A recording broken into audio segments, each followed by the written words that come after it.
दुनिया बदल रही है, ग्लोबल पावर बैलेंस बदल रहा है और भारत इस बदलाव के केंद्र में है।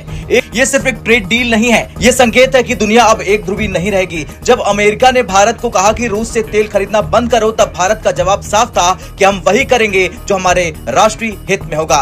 जो है ना, they are more concerned about Islamic State and ISKP, Islamic State and Al-Qaeda, because they believe कि हमें थ्रेट वहां से है, हमें थ्रेट वहां से है।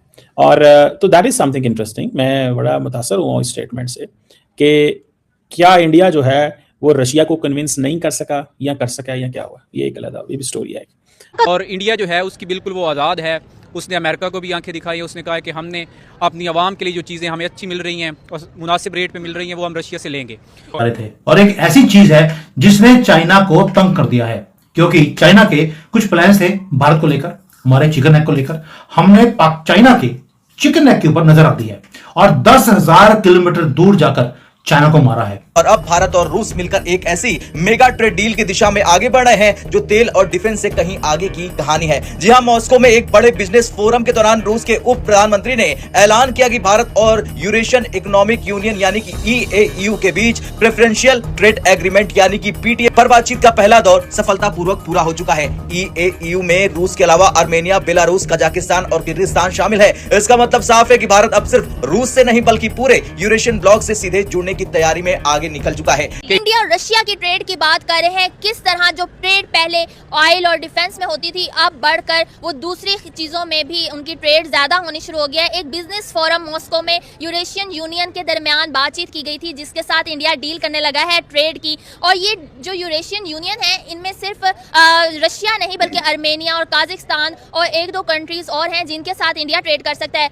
अगर उनके साथ ट्रेड की गई तो इंडिया जो है बिलाशुबा पहले ही बहुत बड़ी मार्केट है, इससे भी ज्यादा जो है एक्सपेंड होके बहुत बड़ी कंज्यूमर मार्केट बन सकती है। बात करेंगे कि किस तरह जो है इंडिया जो भी करंट सिचुएशन है, जो भी टैरिफ धमकियां हैं उनके होते हुए भी किस तरह चीजों को हैंडल कर रहा है। अस्सलाम वालेकुम। जी वालेकुम अस्सलाम। सर, क्या आप इन चीजों को कैसे देखते हैं? जो भी करंट सिनेरियो चल रहा है उसके बावजूद जो है इंडिया की जो ट्रेड है वो बढ़ती ही जा रही है, कम होने का नाम नहीं ले रही रशिया के साथ। जी बेसिकली हमें ये एक्सेप्ट करना पड़ेगा, हालांकि हम उसको इंडिया को अपना राइवल समझते हैं, लेकिन हमें ये एक्सेप्ट करना पड़ेगा कि वो हमसे 10 साल नहीं तो एटलीस्ट 50 साल आगे जा चुका है। वो इंटरनेशनल पॉलिटिक्स के अंदर बहुत ज़्यादा मजबूत रोल अदा कर रहा है।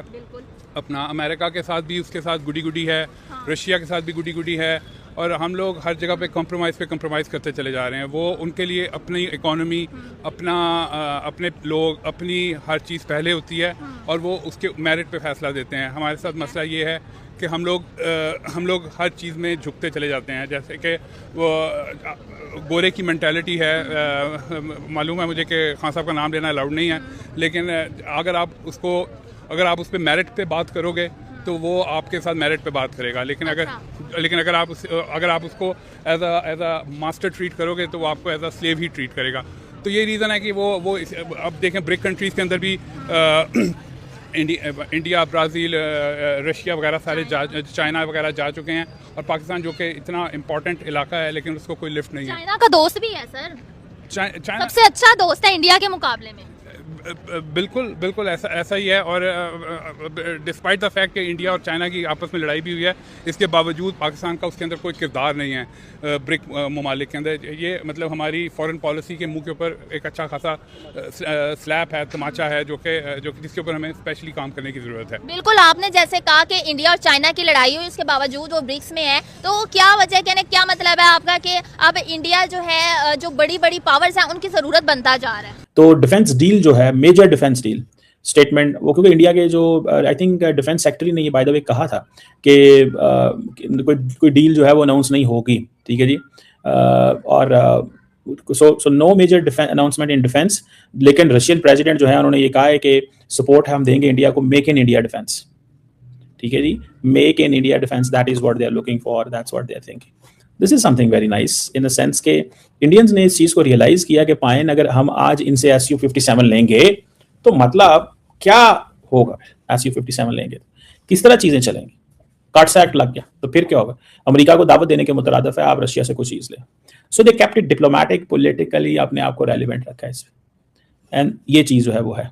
दूसरी तरफ पे उसमें उन्होंने ये कहा कि जनाब ये जितनी भी UN security council counter terrorism committee है, जिसका Pakistan I think vice chair है, जिस पर इंडिया को बड़ा गुस्सा आया कि भाई ये कौन होता है पाकिस्तान, ये तो टेररिज्म फैलाता है, इसको आपने काउंटर टेररिज्म कमेटी का चेयरमैन बना दिया। तो वो भी इंडिया को बुरा बुरा लगा उस वक्त। और तो ये चीज़ें जो हैं वो दे आर देयर। और फिर ख़ास तौर पे दे कंसर्न्ड अबाउट यूएवीज और रेडिकलाइजेशन एंड इन चीज़ों के ऊपर। तो बहरहाल ये एक आप समझ लें कि इट्स एन इंटरेस्टिंग फिनोमेनन जो हमारे सामने जो आता है। दूसरी तरफ आप देखें कि जो रशिया की ट्रेड में फोकस है, ज़्यादा ट्रेड में फोकस है।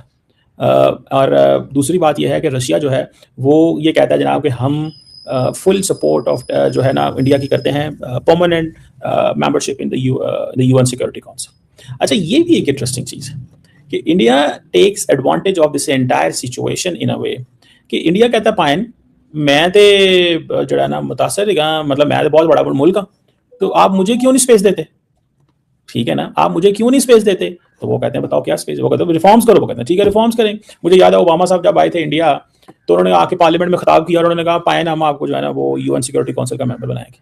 अच्छा, वो बातें चल रही हैं, India UN security council reforms की बातें कर रहा है, कमेटीज बन रही हैं, ये हो रहा है वो हो रहा है।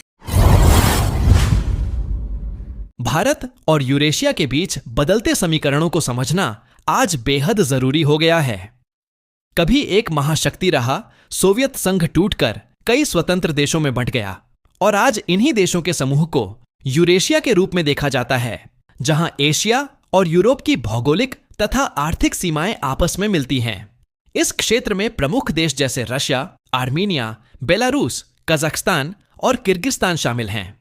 इन देशों का संगठन यूरेशियन इकोनॉमिक यूनियन के माध्यम से आपसी व्यापार और आर्थिक सहयोग को बढ़ावा देता है। यदि भारत इन देशों के साथ संभावित मुक्त व्यापार समझौते की दिशा में आगे बढ़ता है तो यह केवल व्यापारिक अवसरों का विस्तार नहीं होगा, बल्कि रणनीतिक संतुलन की दिशा में एक बड़ा कदम साबित हो सकता है। इससे भारतीय निर्यातकों को नए बाजार मिल सकते हैं, ऊर्जा और खनिज संसाधनों तक बेहतर पहुंच बन सकती है और अंतरराष्ट्रीय परिवहन गलियारे जैसे international north south transport corridor को गति मिल सकती है। साथ ही वैश्विक व्यापार में विविधता आने से किसी एक मुद्रा या क्षेत्र पर निर्भरता कम करने में भी मदद मिल सकती है। भारत की बहुआयामी विदेश नीति और रणनीतिक स्वायत्तता को इससे मजबूती मिल सकती है, जिससे वह वैश्विक मंच पर अधिक संतुलित और स्वतंत्र निर्णय ले सके।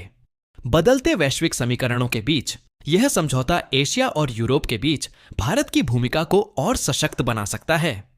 सोचिए, अगर आने वाले वर्षों में भारत इस क्षेत्र के साथ गहरा आर्थिक रिश्ता बना लेता है तो वैश्विक व्यापार का नक्शा किस तरह बदल सकता है और क्या यह कदम भारत को एक नई आर्थिक ऊंचाई तक ले जाएगा? अपनी राय जरूर बताइए और ऐसे ही विश्लेषणात्मक वीडियो के लिए हमारे चैनल को लाइक, शेयर और सब्सक्राइब करना न भूलें।